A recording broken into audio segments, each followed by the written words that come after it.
Being a Tuesday, we look at entrepreneurs, and this particular man is a watchman for his community as he uses his special skills to protect them. Maverick Hammond has followed his passion of owning a security company after years of working as a protection officer for international celebrities.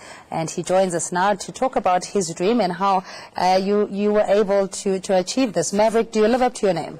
Indeed, I do. Thank you for having me. And you need to have that sort of personality attributes to be able to succeed in business. We're told that it is lonely. You have to spend a lot of time on self-reflection and realization, dealing with your weaknesses. How did you get to this point? A lot of practice. I was very privileged. I had people that gave me guidance.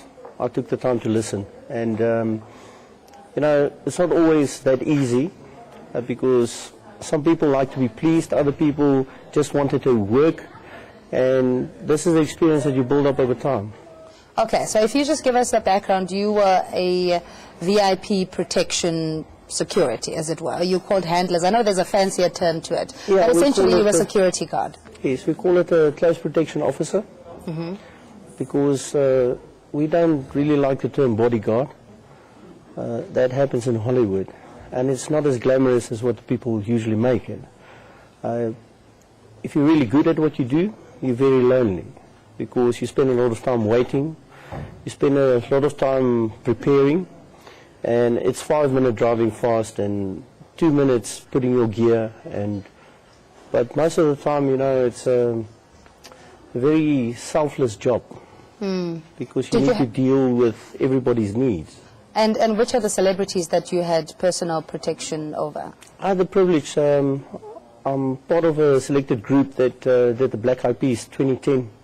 I also looked after Coca-Cola, some of the biggest names. The current president of Coca-Cola.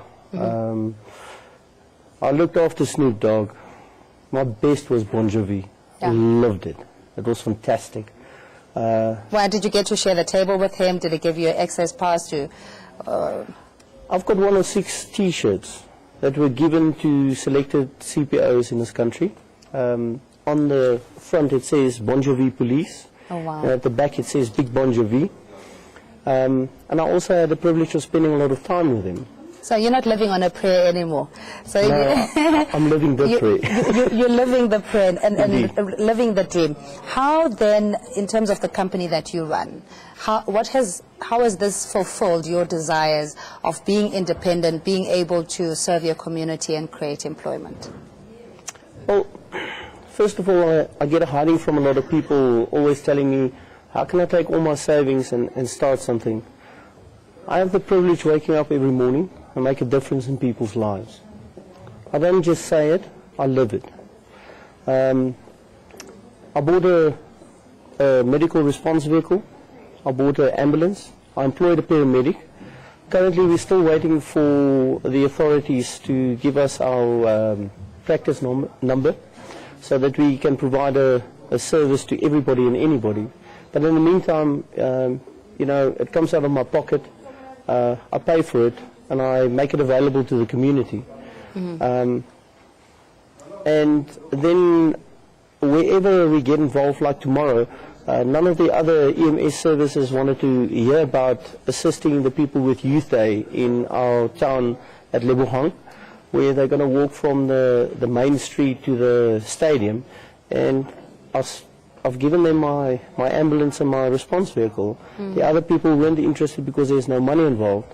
You were talking about selfless leadership, and this is something that either is brought about by a personal experience that had humbled you, or by the appreciation of how others are deprived. Why is it important for you to do what you do? I'm ex-military, and I had the experience in Africa, I had experience in other parts of the world. I don't know if it's a privilege or if it's something I had to go through just to be where I'm at. And, you know, one of my principles is that nobody's got the right to take away from somebody else. And if you're in a position to give. Don't think about it. Isn't that just the essence of life? But let's come back to the business and how sustainable it is. And, you know, you say your services is investigative, polygraphs, vehicle tracking, training, etc. Where are your premises and what are your day-to-day operations if you have such a long list of service offering? Firstly, I just want to say that our services doesn't put us in one place. We're based in Leandra, and everybody goes, oh, it's so small. Where in but the it world is is sufficient. Leandra? Who lives in Leandra? For those who don't know, Leandra is between Devon and Kinross. You've lost me completely. Do you need a passport to go there? Not at all if you know the people from Mavcorp. They'll come and escort you. Okay, I'll keep the number handy. Yeah, but like I say, we're very excited about our tracking units because it's not only for vehicles and telematics, which is a great benefit to a lot of companies. I'm very much involved with the human trafficking and the child protection abductions. So we've been, over the past 4 years, doing a lot of research on systems, platforms. And I must tell you, we're very excited about the new technology that's coming out that we'll have in our grasp within the next 2 weeks. Also, the COVID systems, if you need to track a few things and you don't really want people to know about it. Now I'm talking about the big companies that send a lot of high value because we escort high value commodities. And then that goes hand in hand with our investigations because we investigate everything. We have the privilege of our investigative team being ex-police members. So by the time that Mavcorp handles your investigation, it's a case of you carry on with your life and your company. You know, we do all the footwork. We'll register the case after you've given us a letter of mandate. You know, once it's time for court, should we get there, then the investigators will come and collect you. They'll take you to court and bring you back. So it's not only just about the convenience, it's about the safety aspect as well. All right, but you have to have parameters in terms of your typical clientele, how much you're willing to take on based on the merits of the case. So if somebody is, if it's a child tracking case, it would be different from a precious commodity, if you will. I don't know how it actually works in your pricing structures. The bottom line is this: everybody's important to us because we've got to listen, we've got to respect others, and everybody's complaint is just as important as the next person. And you're right about merit. Where it is really dangerous and we're dealing with different people, then we really get involved. However, we're not going to drive people up and down and take them to the shops. And we deal with what we are appointed to investigate. So your core business is essentially solving people's problems? Indeed. Okay. So where do we get hold of you, Maverick? Well, we do read our info at mavcorp.co.za. So I know a lot of people complain about that, but we do read that. If you're unhappy about anything, you're welcome to contact me anytime, day or night. My email address is Maverick, Maverick, at Mavcorp,